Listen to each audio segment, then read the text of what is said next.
Why has the iPhone design stagnated? A child born when this iPhone design was first shown is starting school now. It's been 7 years since the iPhone X came out, but the design hasn't changed much. The world has changed a lot. Big events like the Me Too movement and Brexit happened. During this time, the iPhone's edges got sharper, then became a bit softer again.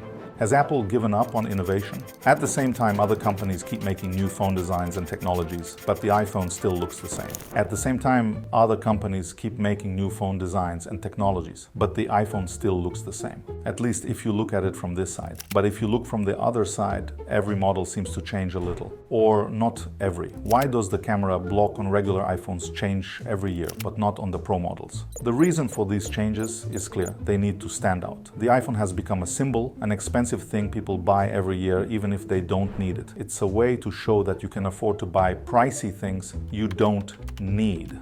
This is common human behavior and it's nothing new. Think about medieval times when castle owners roasted a whole animal on a spit. It used lots of wood and took many hours of servant work. The food quality was often bad, but serving such a dish showed you could afford to spend on things you didn't really need. So how does this match with Apple's talk about being eco-friendly and reducing their carbon footprint? Doesn't this clash with the idea of buying new phones every year? It's easy to jump to the conclusion that this is hypocrisy. On one hand, Apple promotes being green with zero carbon footprints, but on the other, they keep encouraging us to buy new phones. A teenager with strong socialist views might see this as clearly wrong, thinking in black and white. But as designers, we see the world in many shades, mostly in shades of brown. If Apple really cared about what users want, wouldn't it make sense to keep the design the same? People usually like things to stay the same, not to protect nature or lower carbon footprints. Those ideas are pushed by a small, loud group,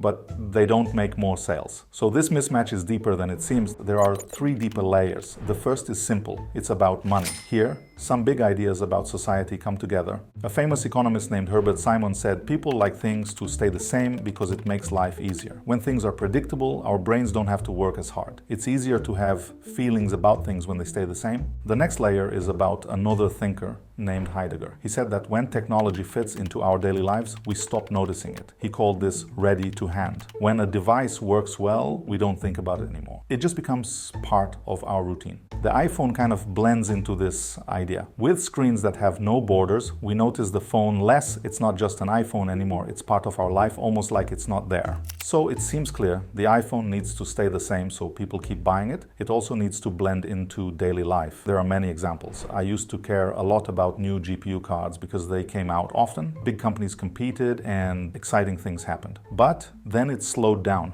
My 3060 Ti card worked for many years. I didn't think about upgrading because it's not special anymore. It's just part of life. Here's another example. My MacBook Pro with the M1 Pro Apple Silicon. I bought it as soon as it came out. Now, I don't pay attention to new MacBooks. I used to always want to change something. It's not just because new tech isn't coming out. It's also because the design hasn't changed. Since the M1 Pro came out, the MacBook looks the same. I remember how much I wanted that MacBook with the Apple Silicon and working keyboard, even though my old MacBook Pro with the i9 processor was fine, but I still wanted the new one so much. The big question is how to meet people's desire to keep buying iPhones, but we can't make something truly new all the time. Apple could do what they did with the MacBook and make big changes every few years. They could still release a new iPhone each year but make fewer and help each iPhone last longer. To make this work, Apple would need to earn more from current users, maybe through services and other things, which they are already doing.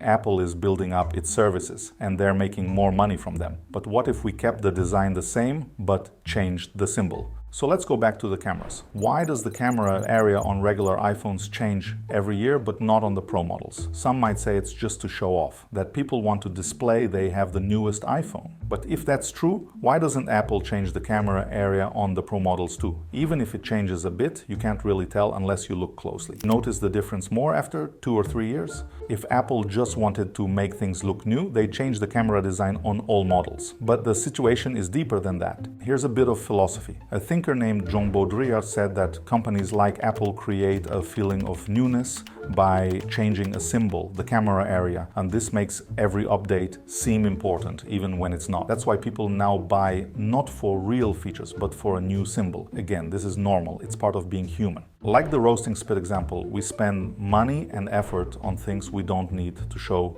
we can. Another thinker, Guy Debord, said that modern society cares a lot about images and appearances. Things become important not because of what they do, but how they look. Again, this is normal. We are humans with culture, and in culture many things are not physical. We are not robots who always make logical choices. Experts have said that people don't always act in rational ways. Apple skillfully handles these symbols. They have a pricey but simple phone that changes the camera design each year, creating a clear ranking. It's like badges that show your level in a system. Apple knows that different people have different ways of expressing themselves. Some people want to be a bit separate from this. They might be part of a counterculture. I'm not judging this, it's just a different way of seeing oneself. Part of this is wanting to be outside the usual rankings while still showing that you're maybe a bit above it. That's why for the more expensive model, Apple doesn't change the camera area much. First, it acts as a special sign that is outside the main ranking but still sets you apart and above.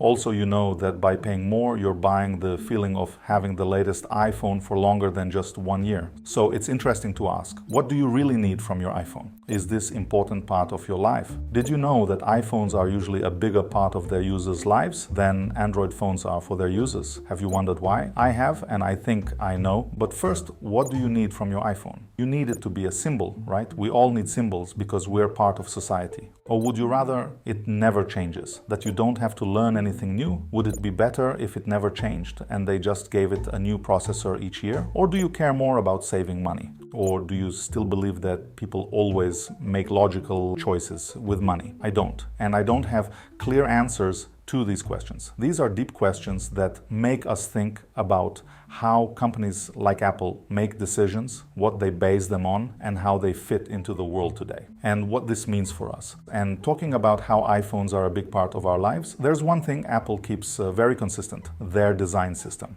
This helps us in my agency too, to make designs that become almost invisible, designs that aim to be part of life, blending in. This is what any designer wants. I recommend everyone, no matter your skill level, to visit the Apple developers website, go to the design section and watch their videos and read their guidelines. This can change how you design and improve the quality. They explain it in a way that anyone can understand. Be sure to check out our video on it. See you soon.